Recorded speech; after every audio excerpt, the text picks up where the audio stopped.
जाड़े के दिन थे। दोपहर के 3 बजे थे। मालती छत पर बैठी मैगजीन के पन्ने पलट रही थी। बच्चे अभी स्कूल से नहीं आए थे और पति ऑफिस में थे। अचानक फेरी लगाती हुई छोटी 5 वर्षीय चंपा और उसके पिता शंकर की आवाज आई। चूड़ी ले लो, रंग बिरंगी कामदार कलाई की शोभा बढ़ाने वाली चूड़ियां ले लो। फिर चंपा अपनी तोतली आवाज में पुकारती, चूड़ी ले लो, अच्छी अच्छी है मेरे पास। मालती रोज ये आवाज सुनती थी पर कभी उसे रोका नहीं। आज पता नहीं क्यों उसने उठकर मुंडेर से झांका और पुकारा, चंपा रुक जा, मैं देखूंगी आज। नीचे उतरकर उसने बरामदे में आकर दरवाजा खोला और हाथ लगाकर टोकरी उतरवाई। शंकर, आज तो बड़े प्यारे रंगों की चूड़ियां लाए हो, जरा गुलाबी और पीले रंग की कामदार चूड़ियां मेरे नाप की निकालो। दीदी जी, आपको तो 2.25 माप चलेगा, अभी दिखाता हूँ, कहकर शंकर ने नीचे से संभाल कर सुंदर चूड़ियां दिखाई। मालती ने पसंद करके दोनों रंगों के 2-2 दर्जन निकाले।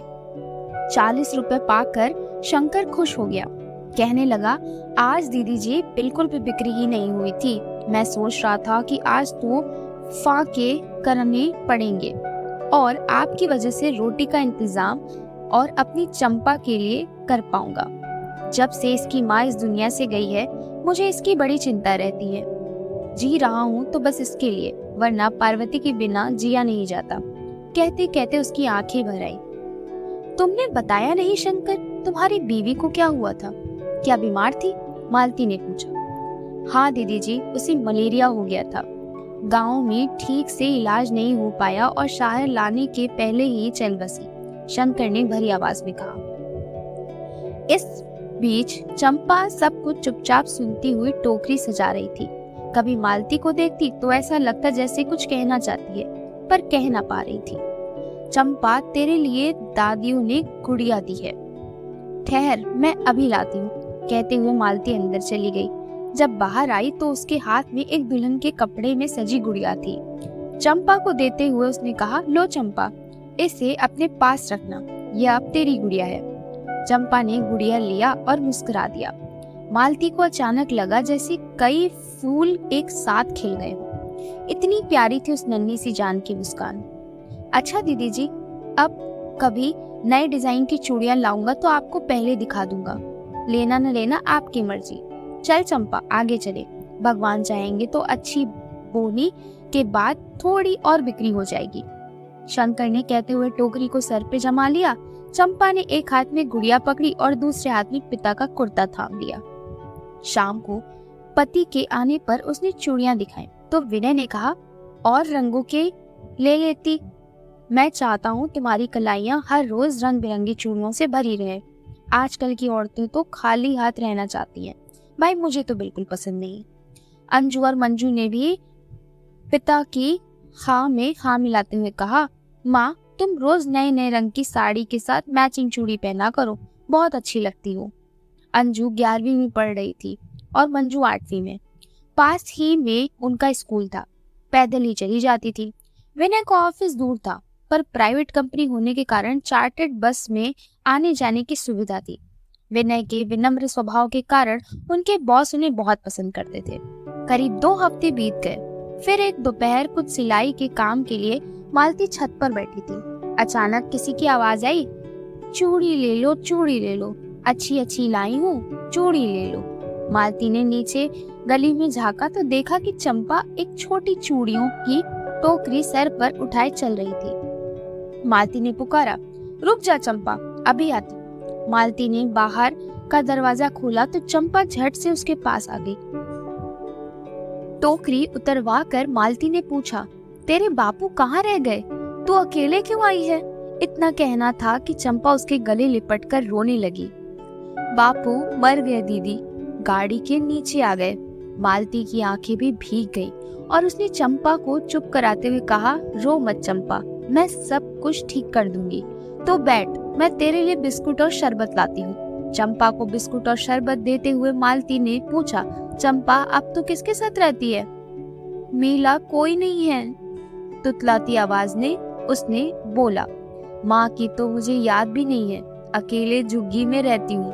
कहते हुए चंपा की आंखें दोबारा भीग उठी।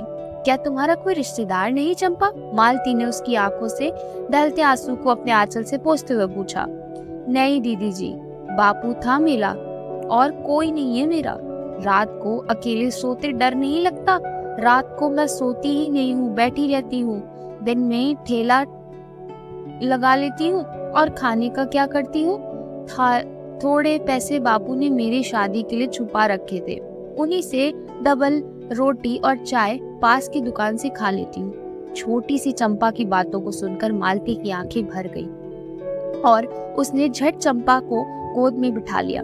इस निर्दयी समाज के ठेकेदारों में इतनी हिम्मत कहाँ जो वे एक अनाथ बेसहारा नन्ही सी जान को देखभाल कर सके।